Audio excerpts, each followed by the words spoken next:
क्या इस बार का किसान आंदोलन मोदी सरकार के खिलाफ माहौल बनाने के लिए किया जा रहा है? क्या इसके पीछे कोई बहुत बड़ा पॉलिटिकल स्टंट शामिल है?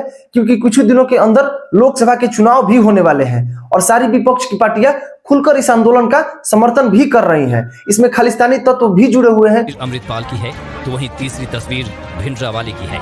इनके ही जयकारे लग रहे हैं। सवाल है कि जब बात किसानों की है तो वहाँ खालिस्तान का समर्थन क्यों?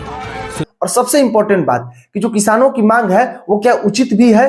तो चलिए इस वीडियो में समझते हैं कि इस आंदोलन की रियलिटी क्या है। इस बार का आंदोलन दो संगठनों के द्वारा लीड किया जा रहा है। संयुक्त किसान मोर्चा गैर राजनीतिक, जिसके संयोजक हैं जगजीत सिंह ढल्लेवाल, और किसान मजदूर मोर्चा, जिसके नेता है सरवन सिंह पंढेर। इन्हीं दोनों मोर्चा के बैनर तले पंजाब, हरियाणा और पश्चिमी यूपी के 250 से ज्यादा किसान यूनियन इस प्रदर्शन में शामिल है। आपको अगर याद हो तो पिछले आंदोलन में किसानों का मुख्य मांग था सरकार द्वारा लगाए गए 3 कृषि कानून को वापस लेने का, और सरकार ने उसे वापस भी ले लिया। पूरे देश को ये बताने आया हूं कि हमने 3 कृषि कानूनों को वापस लेने का, रिपील करने का निर्णय लिया है।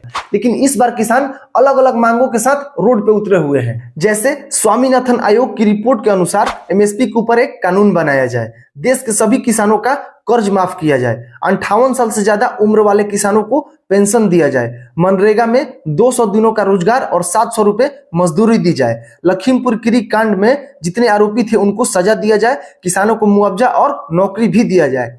पिछले आंदोलन में किसानों के ऊपर जितने भी केसेस हुए थे उसे रद्द किया जाए और जान गंवाने वाले सारे किसानों को मुआवजा भी दिया जाए। भारत वर्ल्ड ट्रेड ऑर्गेनाइजेशन से बाहर निकले और फ्री ट्रेड एग्रीमेंट्स को खारिज करे।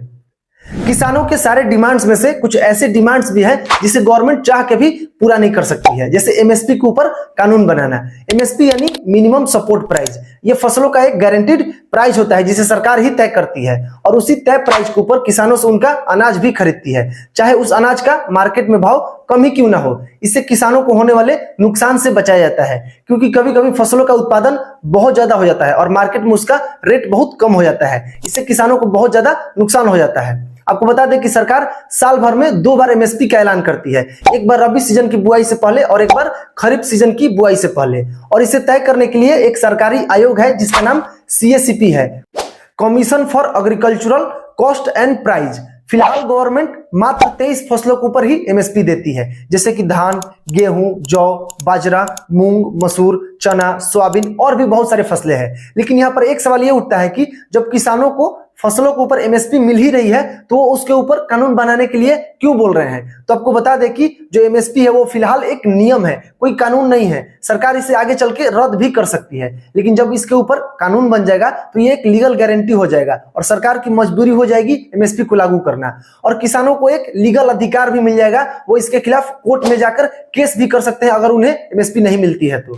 लेकिन इसे लागू करने में सरकार की भी एक बहुत बड़ी मजबूरी है, क्योंकि फिलहाल 23 फसलों के ऊपर एमएसपी तो मिलती है, लेकिन सरकार ज्यादातर एमएसपी पे चावल और गेहूं ही खरीदती है किसानों से, दूसरे फसल वो उतना नहीं खरीदती है। जैसे कि साल 2020 में सरकार ने 2.5 लाख करोड़ खर्चा करके किसानों से उनके अनाज खरीदे थे। लेकिन वहीं पे अगर इसके ऊपर कानून बन जाता है तो सरकार की ये मजबूरी हो जाएगी कि वो किसानों से एमएसपी के ऊपर उनके सारे फसल खरीदे। इसमें सरकार को एक्स्ट्रा 10 लाख करोड़ रुपए का खर्चा करना पड़ेगा।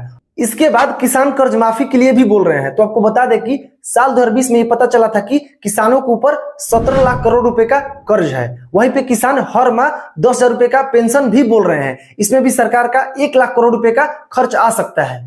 अब आप खुद सोचिए कि सरकार इतना एक्स्ट्रा पैसा आखिर लाएगी कहां से? तो सरकार के पास एक ही ऑप्शन बचता है कि वो टैक्सेस को बढ़ाएगी, जिससे कि समाज में महंगाई बढ़ जाएगी। जैसे कि जो प्रोडक्ट आप 100 रुपए की खरीद रहे हैं वो 400-500 रुपए की खरीदेंगे। तो इससे क्लियर पता चल रहा है कि किसानों की जो मांग है वो उचित नहीं है और वो पूरा भी नहीं किया जा सकता है। और आपको बता दें कि जानबूझ के ऐसे मांग रखे गए हैं ताकि सरकार के पास भी कोई ऑप्शन ना बचे किसानों के साथ डील करने के लिए। और जिस तरह से कांग्रेस इस आंदोलन का खुल के समर्थन कर रही है, उससे यह साफ पता चल रहा है कि मोदी सरकार के इमेज को गिराने की कोशिश की जा रही है चुनाव से पहले।